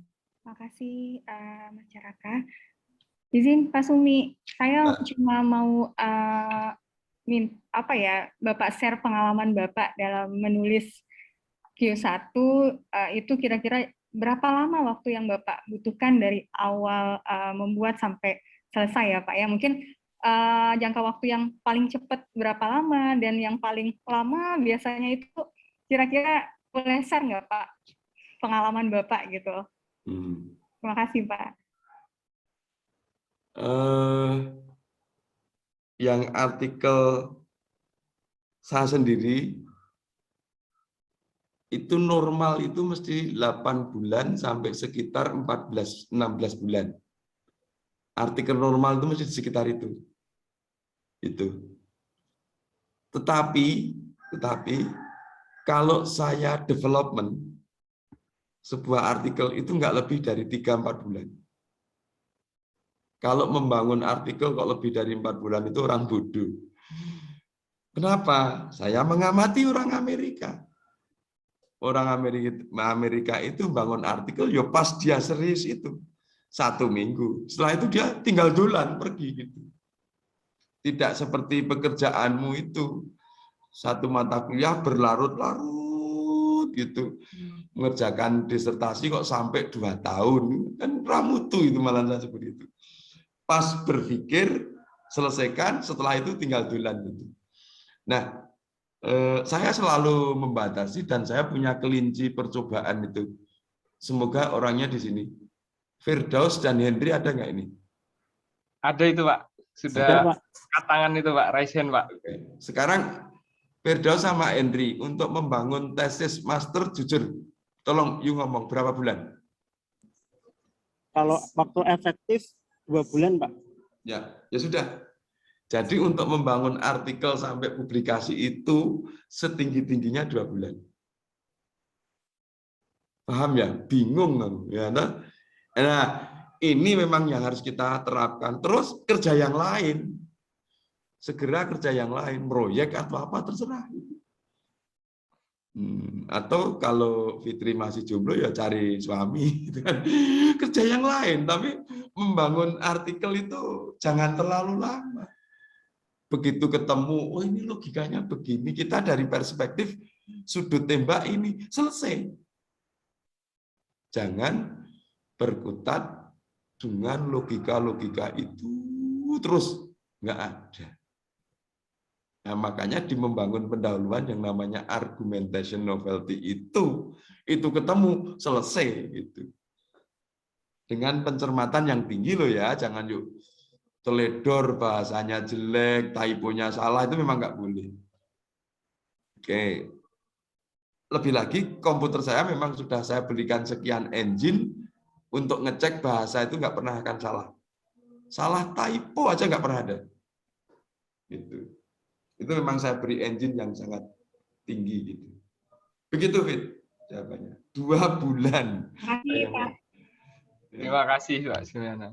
Ya. Jadi seperti itu Bu Fitri. Ya sangat luar biasa untuk penyusunan tesis selama 2 bulan ini. Sangat menarik dan harus itu menjadi salah satu pemicu untuk kita semua bahwasanya untuk tesis ini sebenarnya tidak sulit seperti itu. Mungkin ini Mas Henry Nugroho mungkin sudah raise hand Pak. Mau tapi tanya apa dia? Dia mungkin mau bertanya sesuatu, Pak. Monggo, Mas Henry Nugroho. Saya persilakan. Terima kasih atas kesempatan yang diberikan Mas Caraka dan Pak Sumiana. Sebelumnya, saya ingin bertanya, Pak. Kalau misalkan dari penjelasan Pak Sumiana tadi kan dijelaskan bahwa untuk bisa publish di jurnal Q1 dan Q2 itu kan kita sebagai mahasiswa itu perlu mendompleng terlebih dahulu ke nama-nama yang mungkin sudah terdaftar di jurnal Q1 dan Q2. Nah, yang saya ingin tanyakan, kenapa di FEB UGM itu belum dibuat sistematika yang langsung saja merujuk bahwa mahasiswa S2 dan S3 ini difasilitasi untuk bisa publish di Q1 dan Q2 dengan fasilitas bimbingan dari dosen-dosen pembimbingnya. Jadi tesis itu langsung dirujukan saja bahwa tesis ini memang tujuannya untuk publish di Q1, Q2, Q3 supaya nanti setelah lulus dari lulus dari S2 itu sudah punya pegangan untuk bisa menulis sendiri di jurnal internasional. Terima kasih, Pak. Umur itu dekanat sama rektorat nggak nyandak sampai situ logikanya. Saya nggak ikut-ikut ya Pak ya. Iya, Pak. Saya nggak ikut-ikut juga itu. Yang namanya Temple University seperti itu logikanya, Firdaus.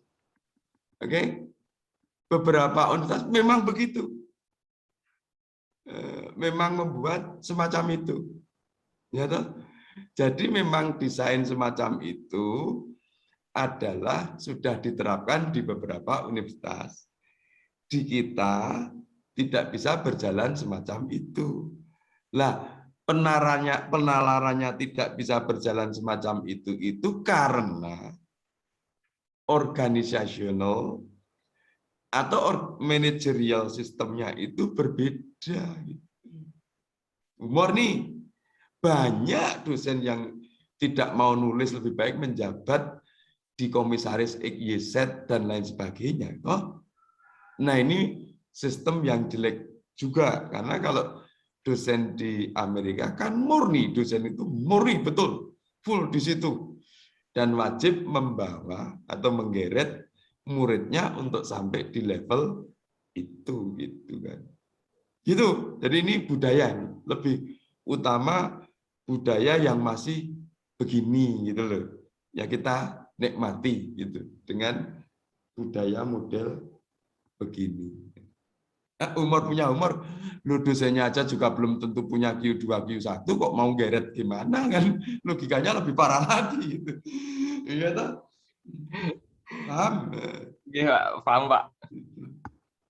Oke. Jadi Mas Firdaus, bagaimana sudah terjawab dari pertanyaan yang disampaikan tadi Mas Firdaus?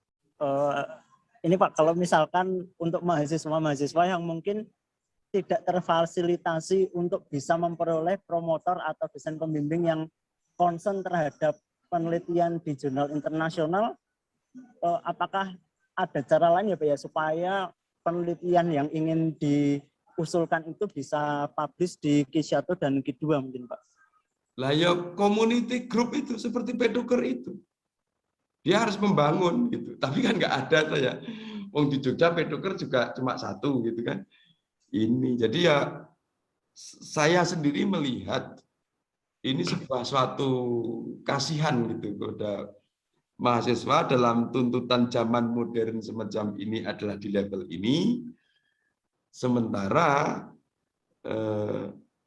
bahkan di MD sendiri belum bisa merata atas itu.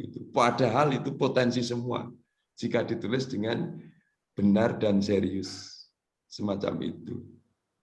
Ya, itu jawaban saya, nggak bisa ada yang lain. Wong ini budaya yang melekat di organisasi, gitu.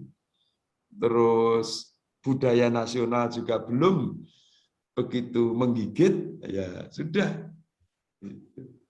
Tapi ya suruh teman-temanmu yang begitu jangan bunuh diri lah.